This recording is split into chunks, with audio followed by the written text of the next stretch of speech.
La position du missionnaire. La plupart des couples savent probablement en quoi ça consiste.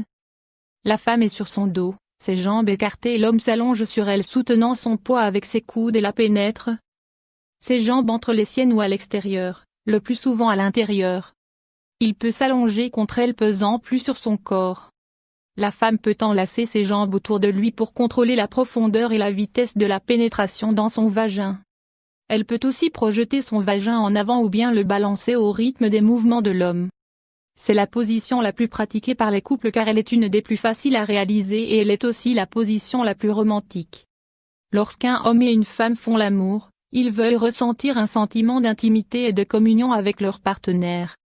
Elle permet le contact des regards, de tout le corps et permet de s'embrasser et de s'étreindre. Certaines femmes aiment cette légère sensation d'être prisonnière ou d'être dominée par l'homme au-dessus d'elle. De même, l'homme peut prendre un certain plaisir à sentir les pieds de sa partenaire sur ses jambes ou bien en serrant son dos avec ses jambes et les traînant plus près d'elle. La position du missionnaire a pourtant un désavantage pour la femme. Elle restreint les mouvements de son pelvis et elle ne peut pas bouger beaucoup, cela veut dire qu'elle est plus passive. Que son clitoris n'est pas autant stimulé que dans d'autres positions. La position de l'andromaque. L'homme est allongé sur le dos, la femme est sur lui. Ses mouvements sont limites du fait de son poids, elle peut contrôler la profondeur de sa pénétration.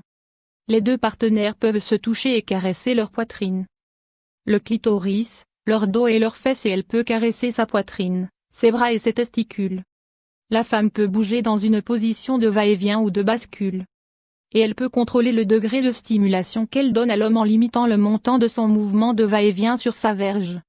En somme, c'est une position très excitante avec de multiples possibilités. Beaucoup de couples trouvent cette position très excitante. Il est probable qu'elle permettra à la femme de parvenir à un orgasme vaginal sans autre moyen. De plus, cette position donne à la femme un sentiment de puissance, ce qui l'excite d'une autre façon. De contrôle et de pouvoir pendant l'accouplement. Elle incarne l'idée que la femme est soumise lorsqu'elle fait l'amour ou que faire l'amour est un acte de domination de la part de l'homme. La femme peut contrôler la vitesse et la profondeur de la pénétration et jouir d'un sentiment de puissance sur son partenaire. Pour les hommes, il y a du plaisir à voir les seins ou les fesses, selon la méthode employée, de la femme.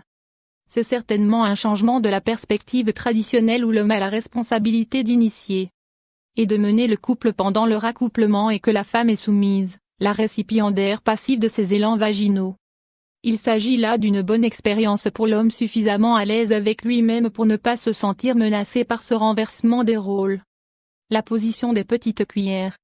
Dans cette position les deux partenaires sont allongés sur le même côté, et le dos de la femme est contre le ventre de l'homme.